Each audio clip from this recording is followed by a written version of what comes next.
Hi friends, welcome to Theerani special channel. இன்றைக்கி ஒரு தேங்காய் பால் திரட்டு பார்க்கலாம். இங்கே பாருங்கள், அதுக்கு பாசிப்பருப்பு தேவை. அதை நான் நல்லா ரோஸ்ட் பண்ணி வச்சுருக்கேன். 2 ஏலக்காய் போட்டு அதை மிக்ஸி ஜாரில் நம்ம ஆட் பண்ணிக்கலாம். அதை பவுடர் ஆக்கிக்கலாம். நெக்ஸ்ட்டு தேங்காய் தேவை. நமக்கு தேங்காவை நல்லா அரைச்சி எடுத்துக்கலாம். இப்போ இந்த அரைச்ச தேங்காவோட இந்த பாசிப்பருப்பு அரைச்ச பவுடரையும் கலந்து அதோடு சேர்த்து நம்ம அரைச்சிக்கலாம். இதில் 1 ஸ்பூன் நம்ம அரிசி மாவு நம்ம ஆட் பண்ணிக்கணும். அதோடு சேர்த்து நாட்டு சக்கரை ஆட் பண்ணிக்கணும். இப்போ நான் நாட்டு சக்கரை ஆட் பண்ணுறேன் பாருங்கள். இப்போ இதில் வந்து நமக்கு தேங்காய், பாசிப்பருப்பு பவுட்ரு, நாட்டு சக்கரை, 1 ஸ்பூன் அரிசி பவுட்ரு, இது எல்லாத்தையுமே ஒன்றா மிக்சர் ஜாரில் போட்டு நல்லா அரைச்சி எடுத்துட்டு ஒரு வானிலையில் நெய்யை விட்டு அதில் வந்து இந்த அரைச்சி வச்ச விழுதை ஃபுல்லாத்தையும் நம்ம ஆட் பண்ணிடணும். நான் இப்போ கொஞ்சம் கொஞ்சமாக ஆட் பண்ணிகிட்ருக்கேன். ஆல்ரெடி நெய் விட்டுருந்தேன். இப்போ இதில் கொஞ்சம் கொஞ்சமாக நான் ஆட் பண்ணிகிட்ருக்கேன் பாருங்கள். இந்த மாதிரி செஞ்சிங்கன்னா செம்ம டேஸ்ட்டாக இருக்கும். இது ஒரு ஸ்வீட் ரெசிபி. இது எல்லாத்துக்குமே நம்ம சாப்பிட்லாம். ஃபங்க்ஷனில் கூட இதை செஞ்சு வைக்கலாம். இங்கே பாருங்கள், இப்போ நல்லா திரண்டு வர்ற அளவுக்கு நான் இதை கிளறி விட்டுக்கிறேன். இப்போது அதில் கொஞ்சம் திராட்சை போட்டிருக்கேன். முந்திரி பருப்பும் நம்ம ஆட் பண்ணிக்கலாம். இப்போ பாருங்கள், இது நல்லா திரண்டு வருது. திரண்டு வர வர நம்ம அடிக்கடி அப்பப்போ நல்லா கிளறி விட்டுக்கணும்.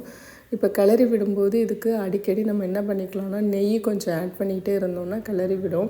நம்ம எப்படி அல்வா செய்வோமோ அந்த பதத்துக்கு வரும். இப்போ இதை நம்ம திரட்டி நம்ம கிளறி விட விட என்ன ஆகும்னா எண்ணெய் தனியாக, அதாவது நெய், நம்ம விட்ட நெய் இருக்கு இல்லையா, எண்ணெயும் கொஞ்சம் விடணும், நெய்யும் விடணும். இது அப்படியே திரிஞ்சு வரும். இப்படி கிளறிக்கிட்டே இருக்கும்போது நமக்கு நல்ல டேஸ்ட்டான ஒரு அல்வா பதத்துக்கு வரும். இது சாமிக்கு நெய்வேத்தியமாகவும் நம்ம இதை செஞ்சு வைக்கலாம். இதை சட்டுன்னு செஞ்சிடலாம். இதுக்கு தேவையான பொருள் பார்த்திங்கன்னா பாசிப்பருப்பு, தேங்காய், நெய், ஒரு டீஸ்பூன் அரிசி மாவு இருந்தால் போதும்.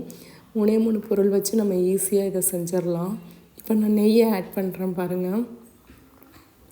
இதில் நெய் போட்டு நம்ம கலர இன்னும் நல்லா வாசமாகவும் ஸ்மெல்லாகவும் டேஸ்ட்டாகவும் இருக்கும். இப்போ பாருங்கள் நெய் எப்படி திரண்டு வந்திருக்குன்னு பாருங்கள். நெய் மட்டும் தனியாக தெரியுது இல்லையா.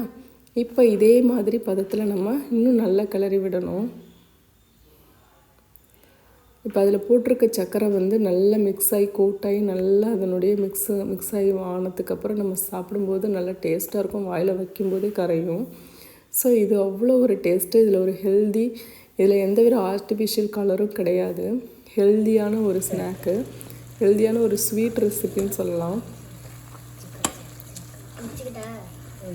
இங்கே பாருங்கள், நல்லா திரண்டு வந்திருக்கு பாருங்கள். செம்ம டேஸ்ட்டாக இருக்குது பாருங்கள். தேங்க்யூ ஃப்ரெண்ட்ஸ் வாட்சிங் திஸ் சேனல். நீங்களே இதே போல் செஞ்சு பார்த்துட்டு கமெண்ட் பண்ணுங்கள்.